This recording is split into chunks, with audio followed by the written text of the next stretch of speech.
agradecer a presença de todos aqui a me ouvirem essa noite.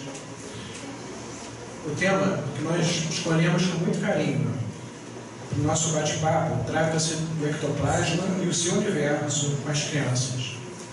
O assunto, de modo geral, ainda não é muito abordado em palestras públicas.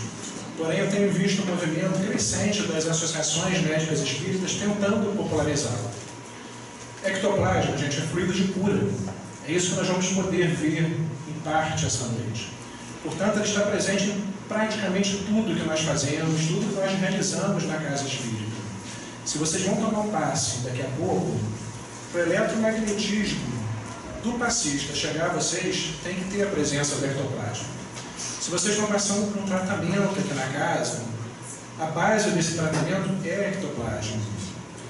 O aqui, agora, a reunião pública, nós estamos involuntariamente, inconscientemente, usinando, doando e trocando ectoplasma. Portanto, eu estou encarando a palestra dessa noite mais ou menos como aquele paciente que tem que fazer um determinado procedimento e procura o médico, e o médico, ao informá-lo sobre o exame, por que ele vai fazer, para que ele vai fazer, qual é o objetivo, quais são os benefícios daquele procedimento, naturalmente o paciente passa a ter mais adesão, e os resultados são muito melhores. Eu gostaria de qualificar um pouquinho esse assunto com vocês essa noite, para que todos nós, trabalhadores, frequentadores do lar, ao fazermos alguma atividade aqui na casa, que esteja envolvendo o assunto, possamos ter maior conhecimento de causa e, naturalmente, resultados com certeza melhores. E a outra parte da palestra é no sentido de alerta. Nós temos hoje muitas crianças no nosso convívio familiar, netos, filhos, sobrinhos, que estão passando por essa questão, ou escassez ou acúmulo de ectoplasma. E isso repercute diretamente, gente, na saúde espiritual, psíquica e na saúde física das nossas crianças. Então eu gostaria de trazer alguns pontos que pudessem ajudar vocês a detectarem essas crianças no dia a dia. E, principalmente, o que a gente pode fazer para ajudá-las. Então, eu vou fazer uma breve introdução sobre o assunto para aqueles que estão vindo na casa a primeira vez, aqueles que não dominam muito, que não conhecem muito sobre ectoplasma, para depois nós entrarmos no seu universo com as crianças. Então, o conceito de ectoplasma, semanticamente falando da palavra, o prefixo ectos quer dizer por fora e plasma que molda, ou seja, tudo aquilo que sai do nosso corpo e que tem essa possibilidade de moldar. É uma substância esbranquiçada que se exterioriza através dos poros de qualquer pessoa. Então aqui eu gostaria de fazer já uma primeira observação com vocês. Existe um mito que só médium de efeito físico doa ectoplasma. Não, todos nós doamos. Mineral, vegetal, animal, hominal, tudo que tem vida na natureza, tudo que usina fluido, energia, doa ectoplasma. Os médios de efeito físico, que hoje são mais ou menos 7 a 10% de todos os médios, eles vão doar em maior quantidade. Mas a doação é feita por todos nós. Possui as características de ser semimaterial, aquilo que Allan Kardec chama mais ou menos de matéria quintentencionada, amorfo, não tem forma, elástico, inodoro. Essa questão do inodoro também tem uma certa observação. Talvez, para nós que estamos aqui na terceira dimensão, não consigamos sentir o cheiro do ectoplasma. Mas, muitas vezes, no tratamento, na sala 1, existe essa percepção de cheiro. Cheiros agradáveis e, às vezes, cheiros desagradáveis.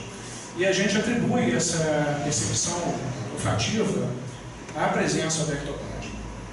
Nós temos relatos que, às vezes, nós, desencarnados, ao encontrarmos, nós encarnados, desdobrados no sono, e quando temos contato com nossos irmãos aí da espiritualidade, às vezes eles sentem um cheiro nosso do ectoplasma, e relatam que tem presença de encarnados ali próximo deles, pelo cheiro de ectoplasma. Então ele parece não ter ser inodoro para nós, que estamos aqui na terceira dimensão. Ele é mais frio do que quente, mais úmido do que seco, imperecível, ou seja, ele não se perde, fotossensível. Por isso que a nossa sala de tratamento ela é feita praticamente na penumbra. A única luz, um espectro bem fininho de luz, é vermelha, porque parece que a luz vermelha, o seu espectro é o único que não interfere no ectoplasma. Penetra em qualquer matéria. E são extremamente condutores de eletricidade e magnetismo. Então, a gente estava dando exemplo do passe, assim como vocês estão me ouvindo, porque a gente sabe que tem a presença do ar para poder propagar o som, o ectoplasma faz esse papel com o eletromagnetismo. Ele só vai conseguir chegar até vocês no passe se tiver a presença do ectoplasma. E depois que ele é utilizado, ele volta, parte desse ectoplasma, ele volta para o mecanismo inverso ao corpo do próprio médico. Então essa informação ela nos concede uma responsabilidade muito grande, porque se tivermos no ambiente onde está sendo manipulado o ectoplasma, desequilíbrio, principalmente mental, pode contaminar esse ectoplasma. No Frei Luiz, existem relatos das reuniões de materialização de médiuns que saem de lá com pequenas queimaduras por conta desse ectoplasma que foi contaminado e voltou no corpo do médium. Às vezes tem relatos de hemorragias, médiuns que saem das reuniões de materialização com hemorragias. Então isso nos concita uma responsabilidade muito grande. A Christian, há coisa de um mês e pouco atrás, ela teve um sangramento nasal, que a gente chama de pistache, ao atender uma pessoa.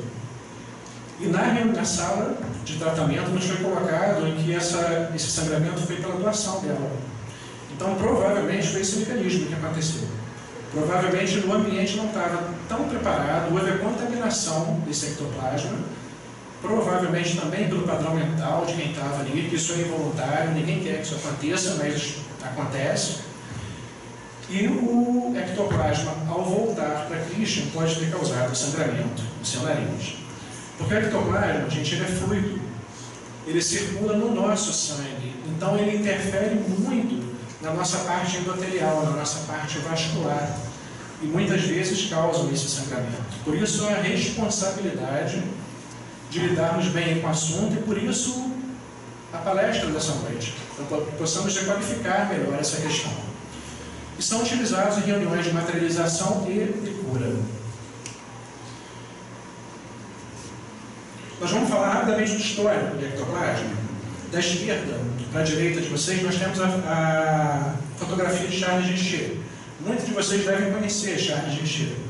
Ele foi o pioneiro do estudo do eletromagnetismo humano e o pioneiro do estudo de ectoplasma. Ressaltando que ele ganhou o Prêmio Nobel de Medicina em 1913. Então, tudo que nós sabemos hoje de diagnóstico, de tratamento em relação às alergias, a gente deve a Charles Richer. William Crookes foi um grande cientista, químico, físico, membro da Sociedade Inglesa de Pesquisa de Ciência, foi um grande estudioso do fenômeno de ectoplasmia. Cesare Lombroso foi contemporâneo de William Crookes. E eu gosto muito de trazer a presença do professor Gueley, porque ele foi responsável pela propagação do assunto na Europa. Ele popularizou o assunto na Europa e nos Estados Unidos, que ficou conhecido com o nome que a gente ouve muito de efeito poltergeist. Espíritos revestidos, fantasmas revestidos de lençóis brancos. Esse termo veio através do professor Gueley. E vamos falar um pouquinho de história no Brasil. A fotografia que nós temos ali no quadrante superior é de Francisco Peixoto Lins. Peixotinho, muito conhecido, porque ele viveu grande parte da sua vida aqui pertinho da gente, em Campos. A sua filha, Alcione Peixoto, ainda vem muito aqui em Macaé, nas Semanas Espíritas, nos agracia aí com algumas palestras. Ele vivenciou muito essa questão da materialização do ectoplasma na sua vida. Chico Xavier também passou um período, inclusive junto com o Peixotinho, participando também dessas reuniões de materialização. E abaixo, gente, nós temos a figura de Carlos Mirabelli. Carlos Mirabelli foi um médium que a história dele é extraordinária, só que não é muito conhecido.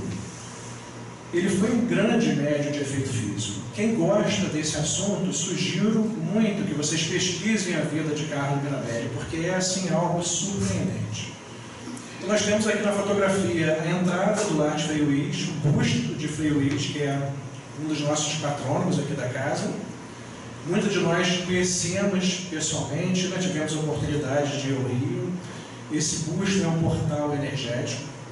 E o lar de Frei Luís, ele é uma grande referência no Brasil e no mundo a respeito desse assunto, a respeito de reuniões de materialização, de cura e de ectoplasmia.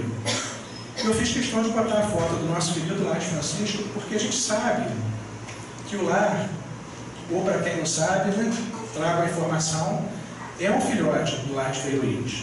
Portanto, essa questão da ectoplasma também é uma vertente muito forte aqui na nossa casa. Então, nós vamos falar um pouquinho, gente, da origem do ectoplasma. Ele vem de um tripé. O produto final da nossa alimentação, o produto final do que respiramos e do nosso psiquismo vai formar o ectoplasma. A alimentação, depois que ela passa pelo nosso estômago, passa pelo intestino, depois que o alimento ele é digerido, ele passa pelo sistema vascular para o fígado, né, o que nós chamamos de sistema porta. Então, o fígado ele é um grande órgão que metaboliza o produto final da nossa digestão. E esse produto gera ectoplasma. Essa é a primeira fonte do ectoplasma, aquilo que nós alimentamos. Portanto, se tivermos uma alimentação mais natural possível, nos hidratarmos bem, evitar um pouco industrializados, carne vermelha, que é um assunto muito discutido em relação ao ectoplasma, glúten, ultimamente não fez um formato sobre a sucralose, né, os adoçantes, interferem na formação do ectoplasma. Quanto melhor nos alimentarmos, melhor usinaremos o ectoplasma. O outro tripé é a respiração. Vamos lembrar um pouquinho das nossas organelas, da biologia.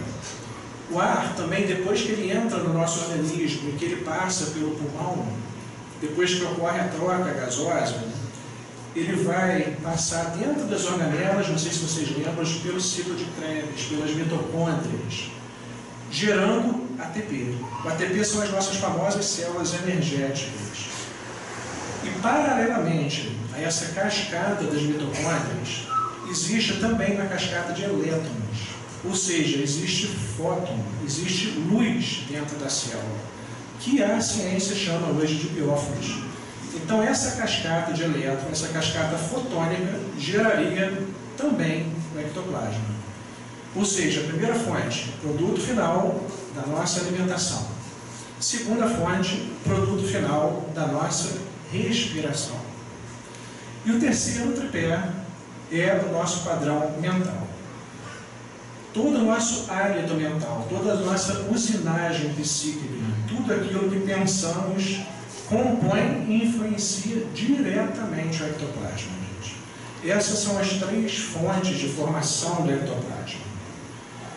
Se eu pudesse resumir em uma palavra com vocês essa noite, eu diria que ectoplasma é fluido de cura.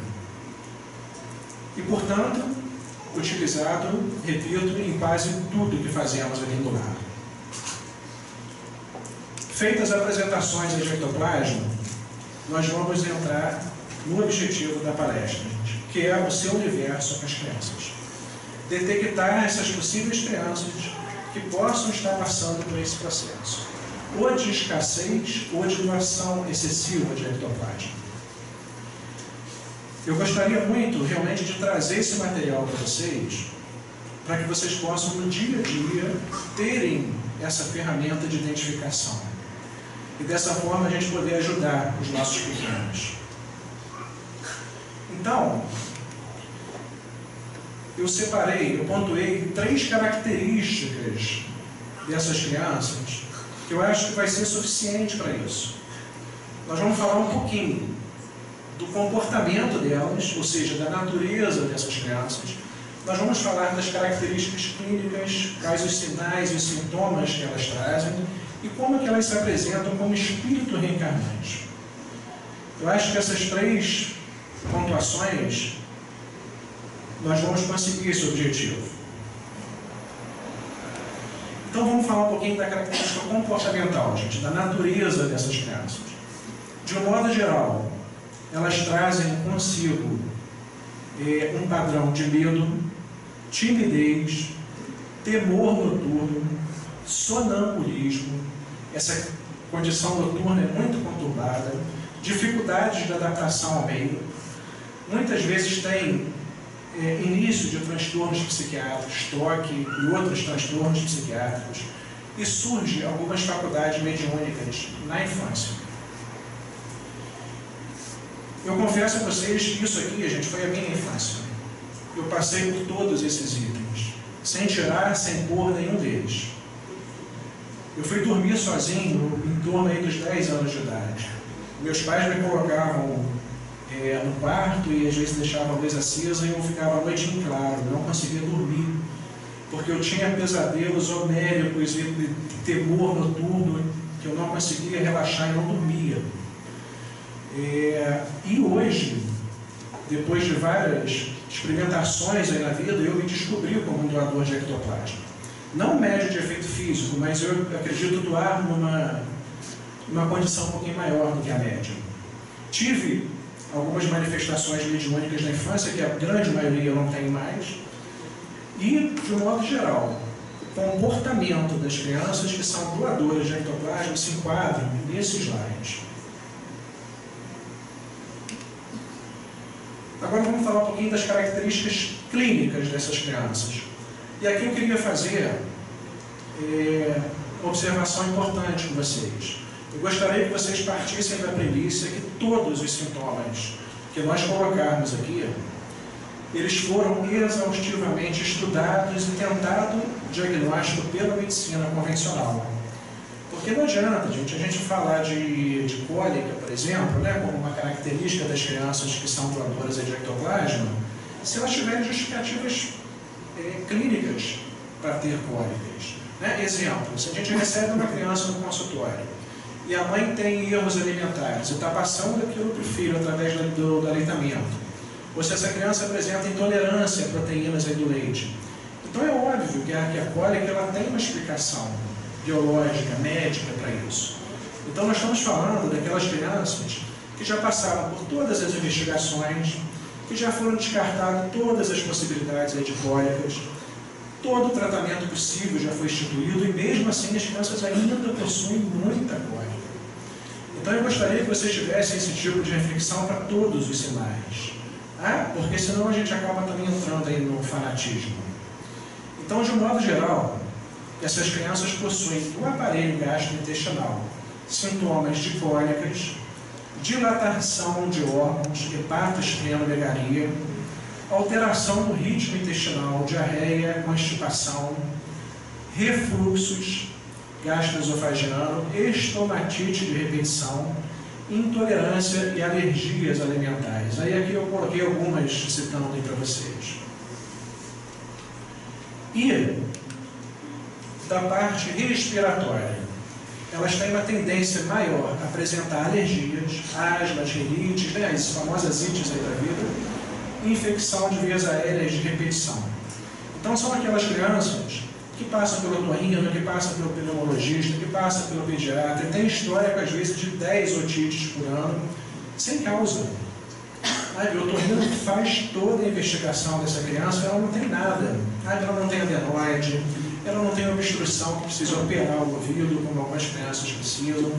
E elas não têm problema nenhum de imunidade, fazem pesquisa com o imunologista e mesmo assim apresentam infecção de repetição. Então essas crianças podem estar inseridas nesse processo de acúmulo de ectoplasma. Do ponto de vista neurológico, são crianças que têm tendência a transtornos de sono, como nós falamos, pânico noturno, toda essa questão do sonambulismo, irritabilidade, ansiedade, depressão e até mesmo crise convulsiva. Gente. Nós vamos ver mais para frente o porquê dessas crises convulsivas.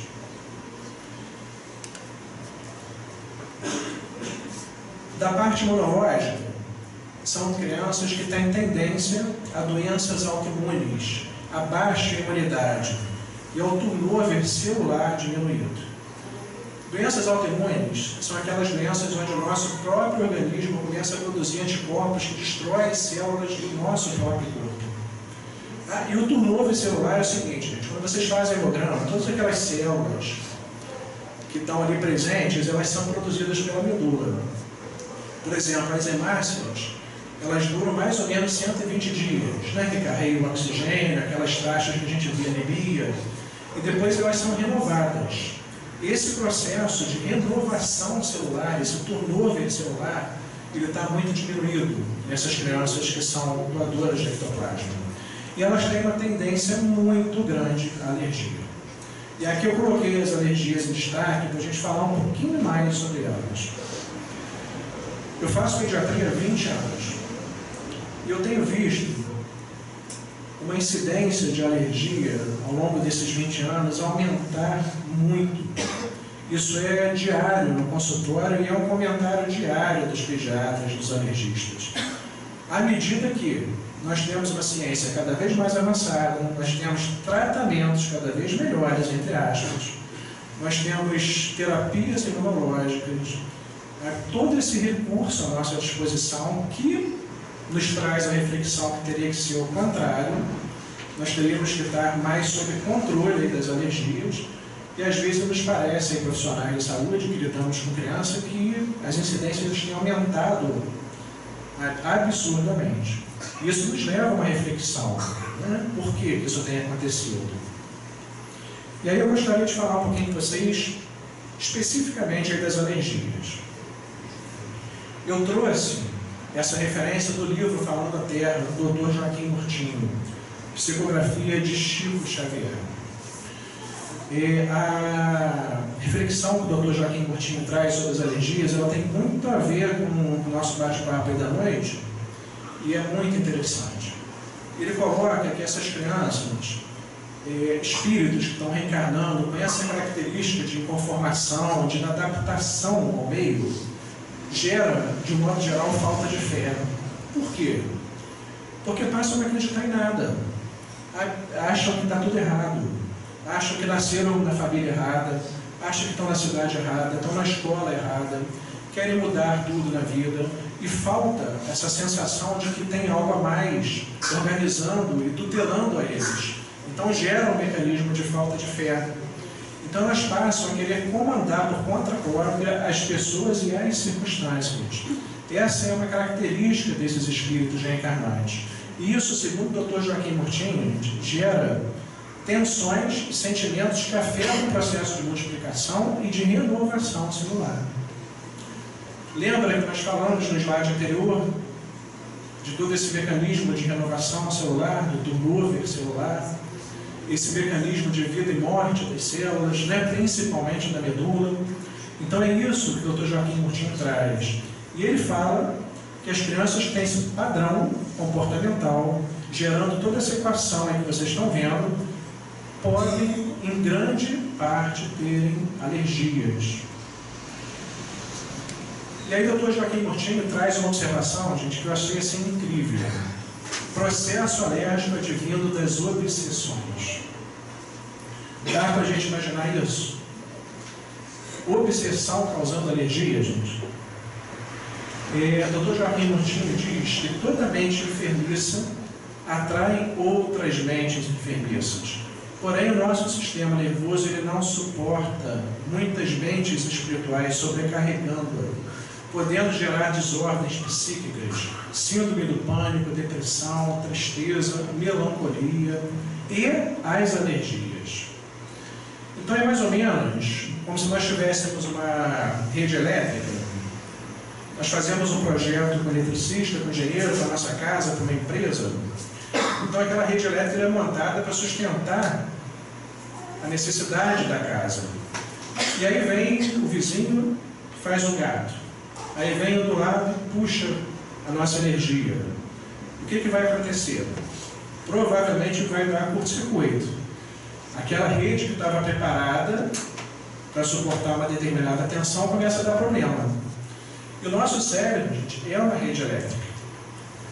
Quando a gente faz o eletroencefalograma, a gente bota aquele aparelhinho, a gente mede as ondas do cérebro, comprimento, frequência de onda e eletricidade.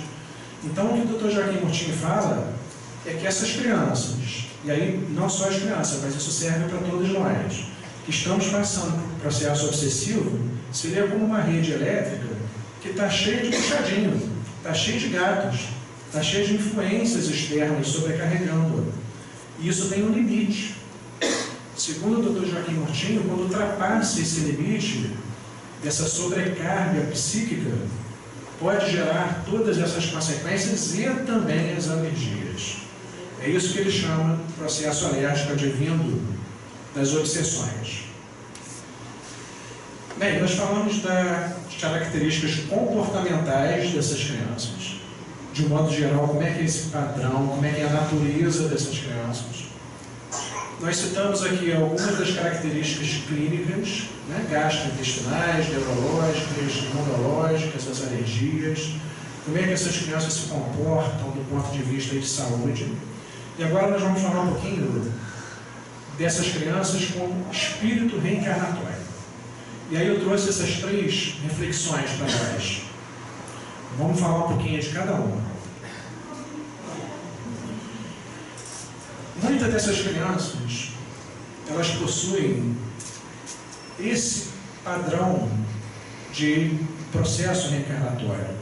Muitas denegriram a própria saúde e, pior, a saúde coletiva, em situações pregressas.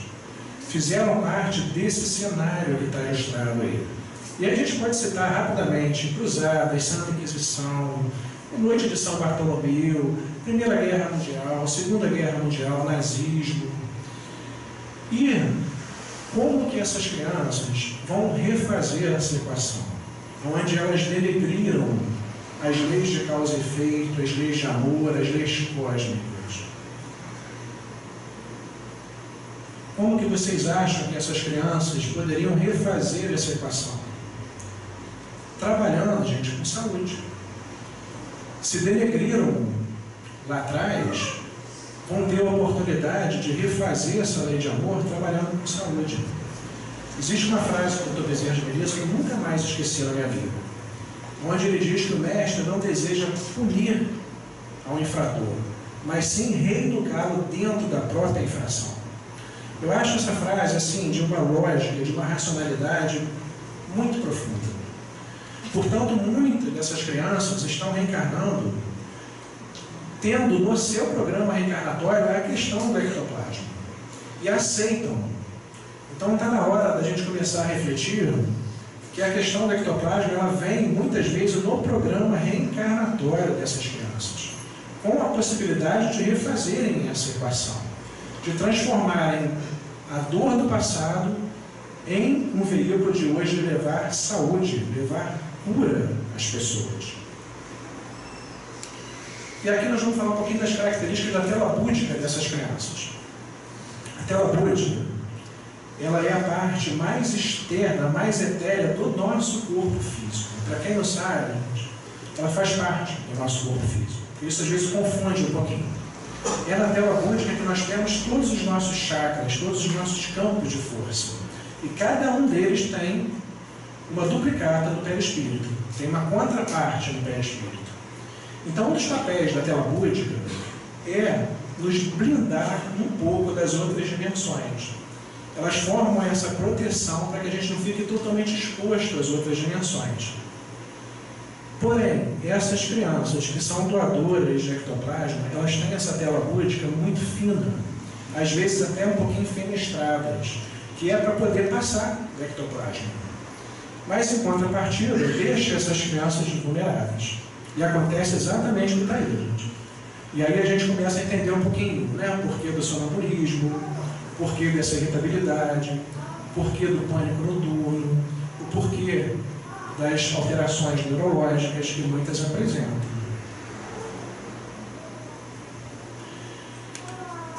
Isso aqui é uma coisa minha. Eu não tirei isso de lugar de não ser uma reflexão minha, pessoal. Eu acho que todas essas crianças que são mais lábeis, todas essas crianças têm maior probabilidade a doenças e tem, entre aspas, alguma alteração de imunidade e que não é, repito, gente, não é explicada pela medicina convencional, são doadoras de ectoplasma. Isso é uma reflexão que eu trago muito comigo. Então eu vou trazer, nós vamos falar agora de 2 casos clínicos para ilustrar tudo que nós falamos até agora. Eu trouxe 2 casos clínicos de 2 crianças e uma adolescente que passou pela gente no tratamento nessa aula 1, para que a gente possa botar em prática tudo que nós acabamos de falar para vocês. O primeiro caso clínico foi uma criança de 3 meses que ela apresentava os sintomas de distensão abdominal e cólicas. Ela tinha dilatação de órgãos, o fígado e o baço dela estavam dilatados, tinha refluxo e estomatite de repetição. Era o 3º episódio de estomatite dessa criança em 3 meses.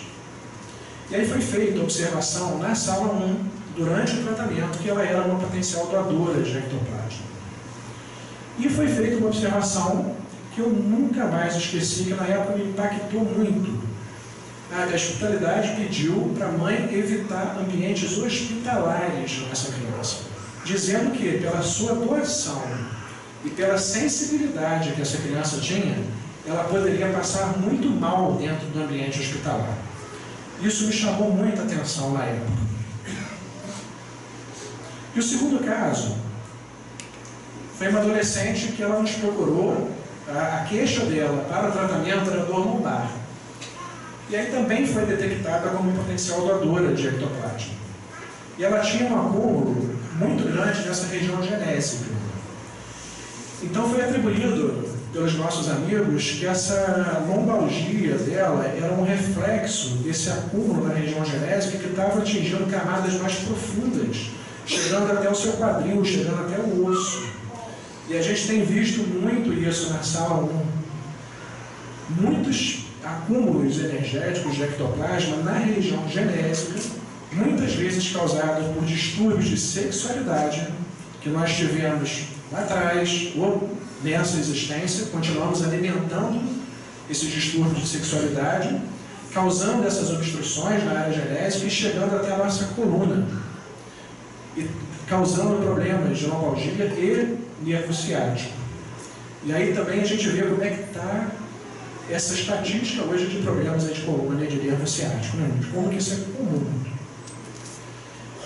Percebem a relação do primeiro caso com o segundo, gente? Essa menina era uma estudante de enfermagem, ou seja, futura profissional de saúde, e ela estava fazendo estágio na pediatria e começou a passar mal no seu estágio. Percebe a relação do primeiro caso com o segundo? Como é que foi feita essa observação no caso anterior da hospitalidade com essa criança, que era uma doadora de ectoplasma, que ela poderia se sentir mal no ambiente hospitalar pela sua doação, pela sua sensibilidade. E aqui na descrição desse segundo caso, nós temos isso na prática. Uma estudante de enfermagem, que realmente, lógico, se tornará uma profissional de saúde e tendo dificuldade no seu primeiro contato dentro do ambiente hospitalar, lidando com crianças. Por quê, gente? Pelo mesmo mecanismo do caso anterior. Ela era uma doadora em potencial e essa doação aumenta muito a sensibilidade. E aqui também eu faço uma aversão muito à minha vida. Eu fui jogado dentro da faculdade de medicina. Literalmente jogado. Nunca pensei em fazer medicina e quanto mais pediatria. Quando eu vi já estava lá dentro e a gente sabe os caminhos que a hospitalidade toma para isso. Quando eu me formei, o primeiro contato que eu tive com o hospital, a minha sensação era de fugir dali de dentro. Eu passava muito mal. Isso aqui aconteceu na pele comigo. Eu me formei e voltei para a minha cidade natal, que era Friburgo. Havia um hospital em Friburgo que era o sonho da minha vida trabalhar. E aquele prazer de você estar voltando para a sua cidade natal, de você querer mostrar serviço e conseguir um emprego nesse hospital. Então eu achava que meus sonhos estavam sendo realizados ali naquele momento. Porém, ao entrar nesse hospital, a minha sensação era muito ruim. Eu passava mal, eu me sentia pressionado, eu me sentia com essa sobrecarga psíquica que nós falamos lá atrás do Dr. Joaquim Murtinho, muitas mentes querendo me influenciar. E eu procurei a minha mãe nessa ocasião e falei com ela que estava largando a medicina. Na época ela não compreendeu muito e acabei investindo um pouquinho, insistindo aí no processo. Eu comentei isso uma vez com o Dr. Kremer na sala. Aí ele falou que bom, né, que você não desistiu. Então, gente, eu me reporto muito a essa questão durante o seminário que nós tivemos aqui com o Dr. Paulo César Frutuoso. Dr. Paulo, ele falou para nós em relação a essa característica toda dos profissionais de saúde. Nós vamos ver um pouquinho mais para frente como é que isso funciona em relação aos profissionais de saúde.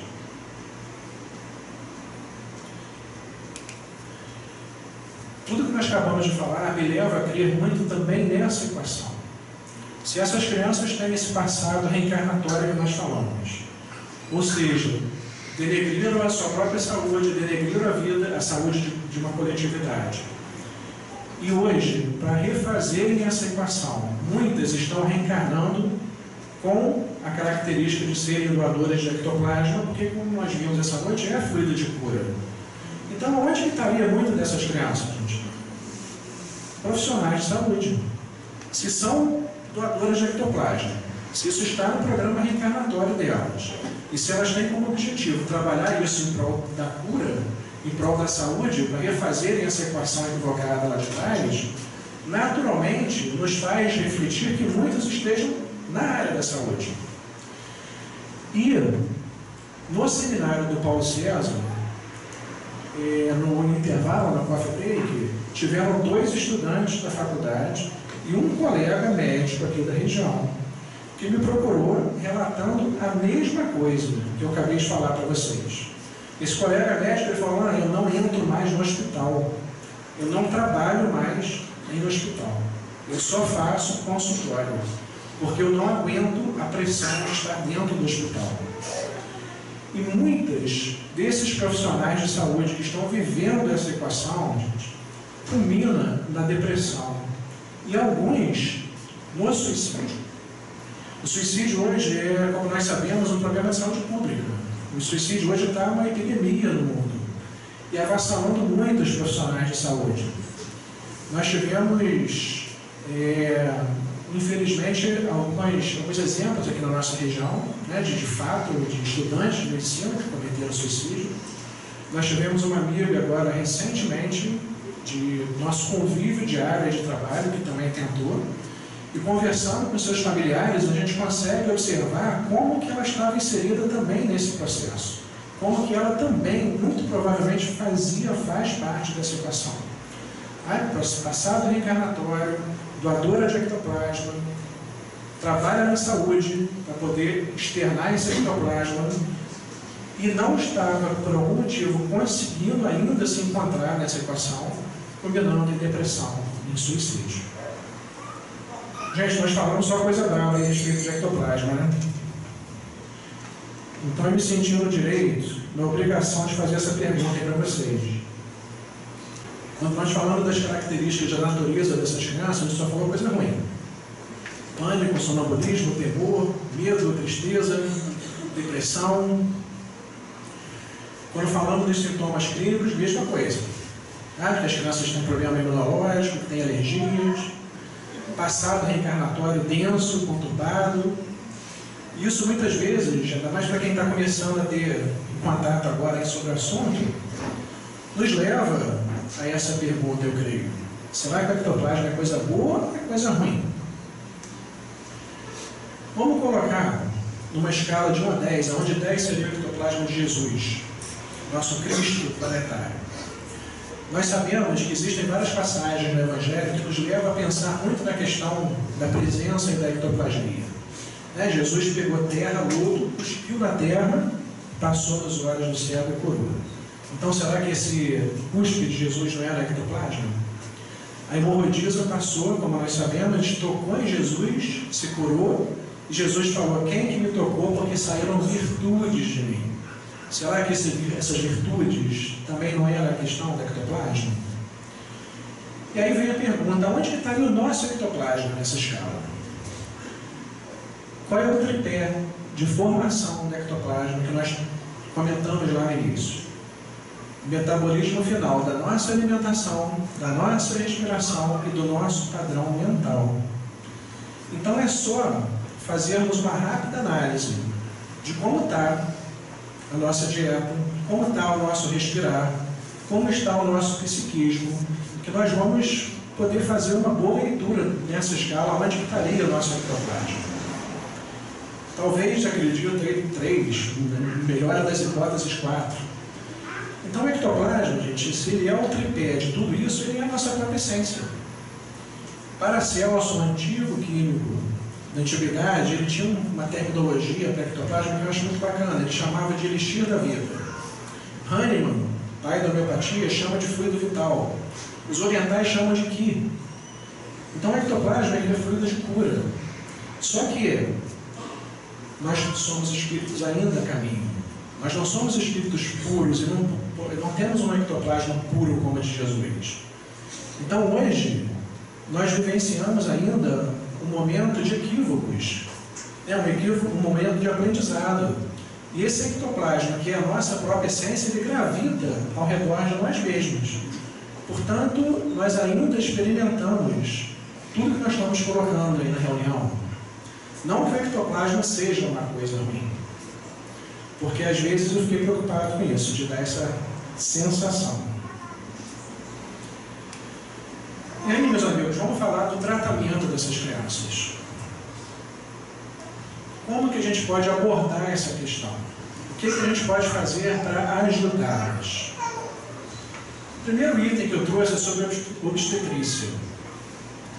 E aí eu pergunto a vocês, será que a vida ela começa de um espírito reencarnante no parto ou na fecundação? No momento em que o espermatozoide fecunda o óvulo. E aí para isso eu trouxe a questão do livro 344 do Livro dos Espíritos. A gente lê junto. A ligação do espírito ao embrião nascente ele começa na concepção. Mais precisamente na fecundação do óvulo feminino pelo espermatozoide masculino. Espíritos chamados construtores, encarregados do processo, já tendo feito estudo prévio das condições kármicas do reencarnante, comandam e acompanham todo o desenvolvimento da união do espírito ao corpo, até o momento do nascimento, e às vezes ainda muito mais. Então, um pré-natal bem feito, uma gestação bem desenvolvida, ela é fundamental para a formação desse corpo que servirá de unidade biológica para esse espírito. A gestação ela cumpre um papel, gente, primordial na formação do corpo espírito do reencarnante. Eu tive a oportunidade de conhecer pessoalmente o Dr. Romário. Ele é um geneticista e um grande pesquisador sobre o assunto.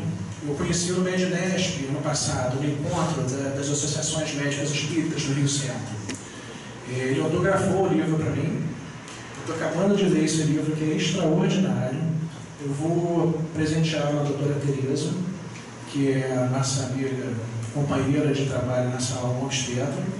Eu acho que todo profissional da ginecologia, da obstetrícia, deveria ler esse livro. E aqui eu queria aproveitar até esse momento em público também para agradecer a doutora Tereza, que às vezes no dia a dia a gente não tem esse tempo, pela oportunidade dela, para ela ter aceito o Lar de Francisco, ter aceito a nós de conviver com ela e da gente poder trocar as experiências que nós trocamos hoje na sala. E aí, gente, o papel da gestação ele é da mãe? Será que a mãe é responsável unicamente pela gestação? Simplesmente pelo fato dela estar gerando e carregando aquele corpo que servirá para o novo espírito? Nós temos relatos de civilizações que vivem um pouquinho à nossa frente, moralmente, cientificamente. Não vamos nem nos ater a muita fonte não, mas vamos nos ater ao conteúdo. Que a gestação nessas comunidades, ela é feita por úteros artificiais. Assim como Chico Xavier falava lá atrás, na década de 70, no Pinga Fogo. Chico trazia muito essa referência de órgãos de plástico, e ele falava que no futuro breve teriam úteros artificiais, onde a mulher não precisaria do constrangimento físico da gestação. Então essas comunidades que já possuem esse tipo de útero artificial, a gestação é feita reunindo o pai, reunindo familiares, amigos que são mais próximos, amigos afins da família, como se fosse mais ou menos um culto no lar. E determinados horários do dia eles se reúnem para vibrar por aquele corpo que está sendo formado. Isso é um processo, assim, às vezes difícil da gente imaginar, mas ao mesmo tempo de uma beleza extraordinária. Então, muitas gestações elas são mal sucedidas porque o pai está ausente, porque o pai abandonou a mãe, porque o pai rejeitou a gestação. Então, gestar quer dizer pai e mãe. E por esse exemplo que nós falamos, no futuro talvez gestar seja espíritos afins num grupo vibrando para aquele corpo que está em formação. Segundo item é a pediatria, é minha praia. Meu filho falou que essa foto é fake news, que a pediatria não é muito bem dessa forma, não. A doença ela já está materializada no corpo físico. Quando nós falamos de cólica, de refluxo, falamos de dilatação de órgãos abdominais, de alergias, ela já está materializada. Então é lógico que cabe ao pediatra tratar essas doenças que estão já no corpo biológico. Mas eu vejo a pediatria de hoje, nessa mudança de paradigma, como uma necessidade muito grande dos pediatras começarem a ter sensibilidade de, ao detectarem que essas crianças, como nós falamos, não são possíveis de serem feitas diagnósticos pela medicina convencional, que comecem a pensar na possibilidade do ectoplasma, comecem a pensar nessa possibilidade fluídica, vibracional das crianças. Eu acho que esse é o caminho da pediatria. Terceiro item, gente, homeopatia floral e acupuntura.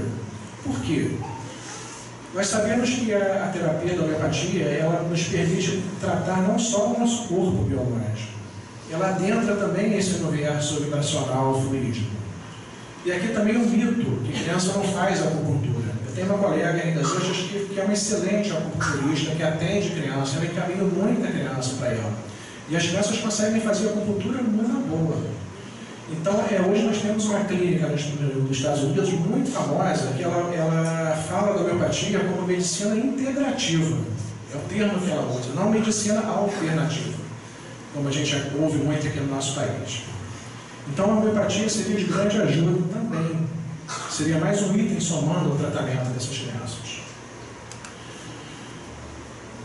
Tratamento multidisciplinar, porque nós observamos que essas crianças têm mudança de comportamento. Elas passam realmente por transtornos de comportamento, tendências a doenças psiquiátricas, a transtornos, a toque. Então, esse suporte psicológico, terapia ocupacional, psicopedagogo, também seria de grande valia para essas crianças.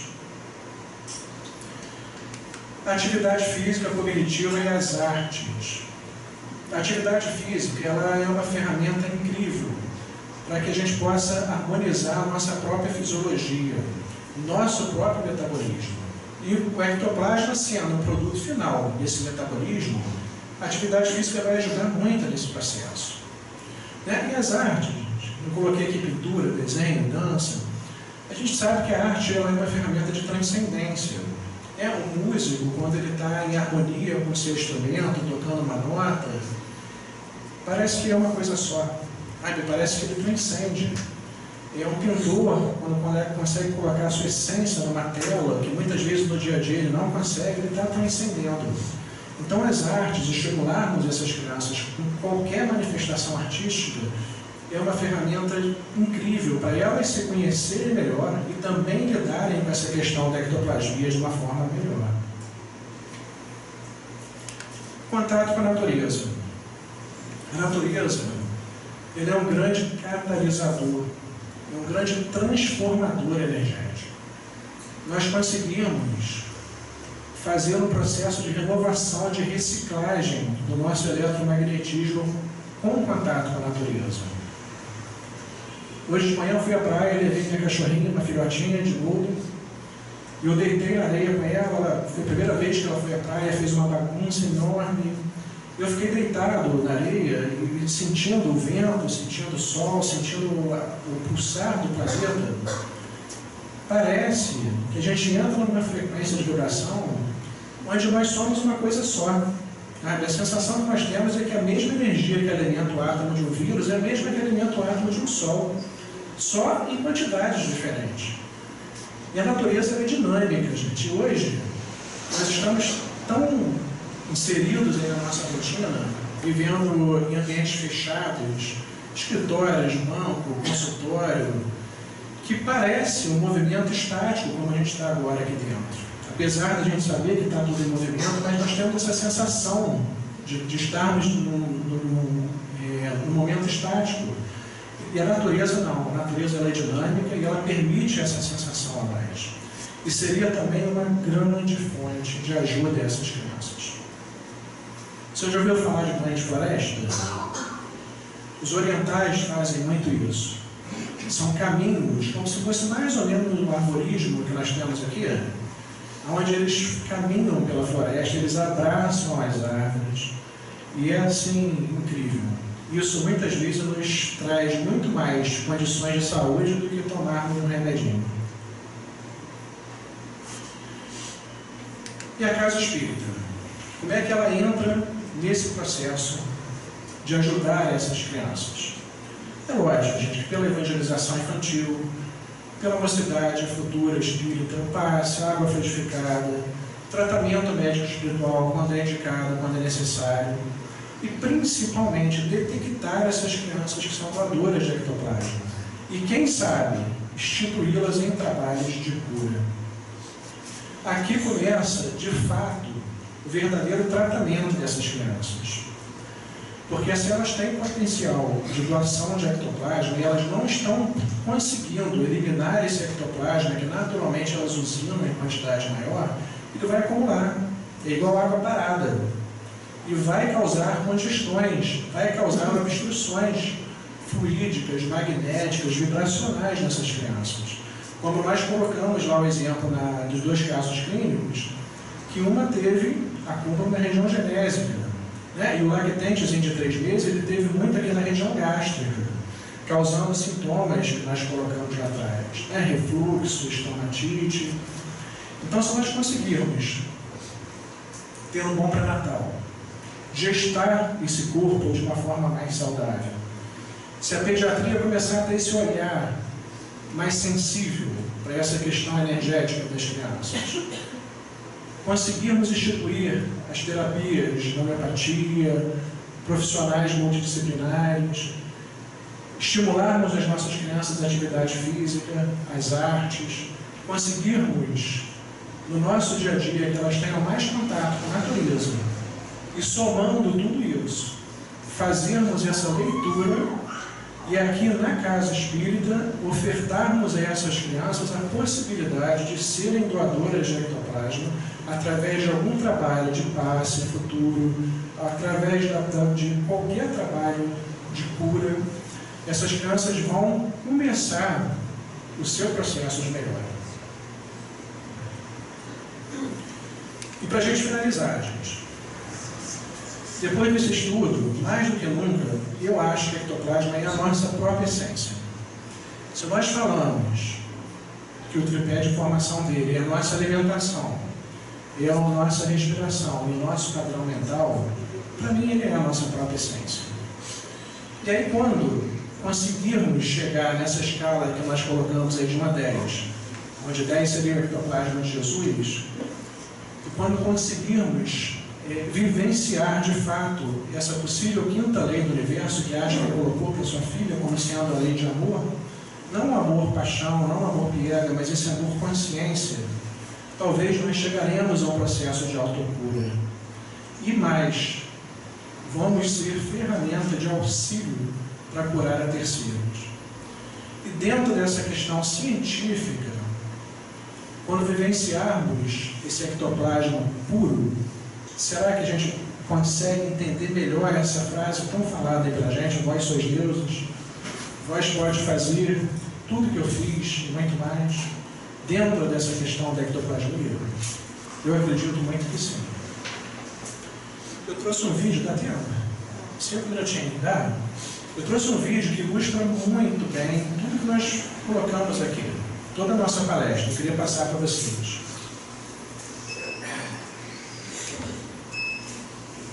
Grata pela fé que as suas orações me oferecem. E tem um desses resultados aqui com a gente, que é a Lúcia Cardoso. Ela tinha uma doença, descobriu uma doença chamada fibromialgia, né? Como é que você se encontrava quando você procurou esse tipo de ajuda espiritual? Olha só, Fátima, na realidade a minha história é um pouco complexa, né? Eu fui criada dentro do catolicismo, mas aos 29 anos eu passei por um trauma emocional. E esse trauma emocional me levou a muito medo, muita raiva, onde eu não consegui lidar muito bem com isso. E aí eu começo a desenvolver a doença chamada fibromialgia. Posso dar uma pausa? Só para o doutor Fernando dizer para a gente o que é a fibromialgia? A fibromialgia é uma situação de dor crônica, que muitas vezes se acompanha com distúrbio de sono, distúrbio emocional, distúrbio psicológico. Ela é incapacitante, ela é alvo de pesquisas ainda. O tratamento muitas vezes é multiprofissional, então não adianta só dar analgésico, anti-inflamatório. Então existem vertentes que se aplica a acupuntura, psicoterapia. Tem cura, né? Ela tem cura. Tem tratamento, né? Tem tratamento é algo que ainda é estudado. E muitas vezes existem coexistência de doenças. Então, por exemplo, a pessoa tem uma pequena hernia de disco que não tem relação nenhuma e muitas vezes acaba sendo submetida ou induzida à realização de uma cirurgia sem de fato ser essa a causa do problema. Então é alvo de pesquisa. O que você então, como é que é? Você já recebeu esse diagnóstico? Eu recebi esse diagnóstico e aí eu passo por todos esses tratamentos que o Dr. Fernando fala. Eu passei por reumatologistas, psiquiatras, fiz vários tratamentos psicológicos, hidroterapia, fiquei com o corpo bastante deformado, fiquei incapacitante, tive dificuldade de exercer minha profissão no consultório, eu quase não andava, até que perdi células da minha visão. A minha dor era tamanha que eu não conseguia vestir a roupa do corpo. O contato já me doía. E aí eu começo, ao mesmo tempo que isso estava acontecendo, eu faço um processo de psicoterapia, onde eu tento fazer uma reforma, entender por que eu estava passando por aquilo, mas ao mesmo tempo os fenômenos mediúnicos, que eu sou médium também, começaram ao mesmo tempo aconteciam comigo na minha casa durante todo esse processo. Esse processo durou 13 anos. 13 anos. E aí na minha casa aconteciam alterações de materialização, aconteciam alterações de mudança de objeto, apagavam-se luzes, muitas coisas aconteciam. E passado vários centros espíritas, eu chego um dia, uma vizinha minha me leva à casa de Frei Luís. Chegando lá, imediatamente eu fui levada à sala 1, onde é uma sala de cirurgia e materialização, e eu fui recebida por um médium, que é o Gilberto, que recebe o Dr. Frederico von Stein. E ali mesmo eu fui operada imediatamente e estava ao lado dele o Dr. Paulo Frutuoso, que é um grande médico oncologista também. E eu nunca me esqueço das palavras do Dr. Frederico. Ele disse assim: essa moça vai ser operada por mim agora e ela vai para a materialização, que é o que o Luiz Augusto está explicando, e porque ela vai desencarnar, ela está a ponto de desencarnar e ela tem uma missão, ela é uma médium de efeito físico, né?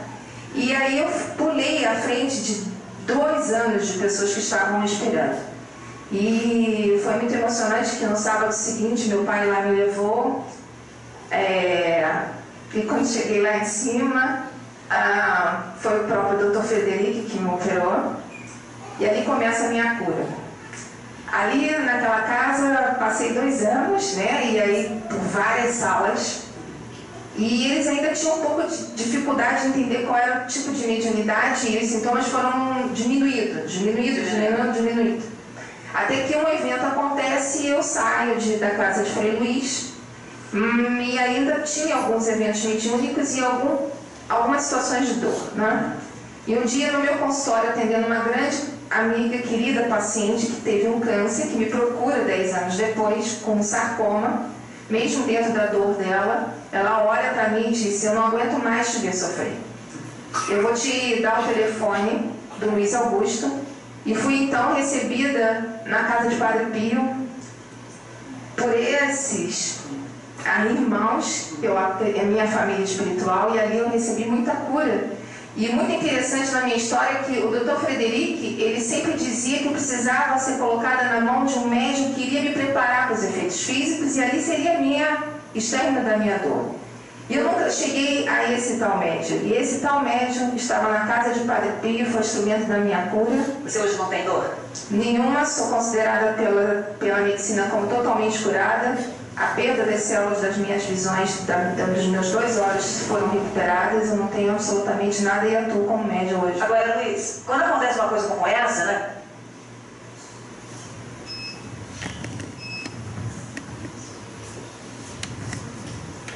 Percebem como é que esse vídeo traduz muito da nossa palestra dessa noite? Uma colega médica, e aí vamos te reportar aquela equação que nós trouxemos, né? Programa reencarnatório, ectoplasma, fluido de cura, profissionais de saúde. Ela tinha sintomas, como eu frisei muito com vocês essa noite, que foram passados por N profissionais sem sucesso de tratamento. Ela tinha, na sua infância, manifestações físicas mediúnicas, como ela relatou, e passou tanto tempo, tantos anos vivenciando isso, até conseguir se encontrar no Lar de Frei Luiz, na casa de Padre Pio, onde ela foi detectada como uma médium de efeito físico, e hoje ela termina a fala colocando que ela trabalha em reuniões de cura. Então é isso que eu gostaria de ter passado para vocês essa noite, espero ter conseguido passar, gente. Dar essas ferramentas, comportamento, citar sintomas clínicos, característica reencarnatória dessas crianças que são doadoras de ectoplasma, para que a gente possa detectá-las no dia a dia e saber o que fazer. Tentar instituir todos os itens que nós colocamos aqui, ou grande parte deles, no tratamento dessas crianças, e trazê-las para o Lar de Francisco, para que juntos possamos fazer essa leitura. E quem sabe que possam ter um final como essa colega médica do vídeo. Porque aí sim, a gente começa a verdadeira cura dessas crianças. Se elas têm acúmulo de ectoplasma, não existe forma mais adequada do que trabalhar em benefício de reuniões de cura, porque elas vão conseguir externar todo esse ectoplasma. E assim a gente poderia tratar aí os nossos pequenos, que fazem parte dessa geração, e fazem parte desse momento extraordinário que é a transição planetária. E é isso que eu gostaria, e me coloco à disposição de todos vocês, como pediatra, como frequentador da Sala 1. Eu fiz essa palestra porque eu vivenciei muito tudo que eu acabei de colocar aqui para vocês, eu senti tudo isso na pele. Eu hoje, trabalhando aqui na Sala 1, 80% ou 90% dos sintomas que eu tinha eu também não tenho mais. No meu caso, os meus sintomas eram muito auditivos, zumbido, labirintite, vertigem, tinha umas dermatites seborreicas que me atingiam muito os orifícios, porque o ectoplasma procura os orifícios de saída do corpo, e não tem mais. Esses sintomas, dores articulares, dores musculares, não cheguei a ter fibromialgia, mas sempre tive muito desconforto muscular, muito desconforto articular, e nada disso hoje eu tenho mais, porque eu consegui me encontrar nessa equação. Esse mal-estar que eu tinha dentro do hospital, não vou falar para vocês que eu não tenho, mas 95% também passou. Eu ainda estou lidando com isso, porque eu também não vejo essa equação se resolver da noite para o dia. É lógico que cabe a nós, a nossa parte proativa da história. Mas eu queria me colocar à disposição de todos vocês, se vocês detectarem essas crianças no dia a dia de vocês, no convívio de vocês queiram me ajuda como pediatra e como vivenciador desse universo todo aqui na casa, estou à disposição. Muito obrigado, gente, por me ouvirem mais uma vez.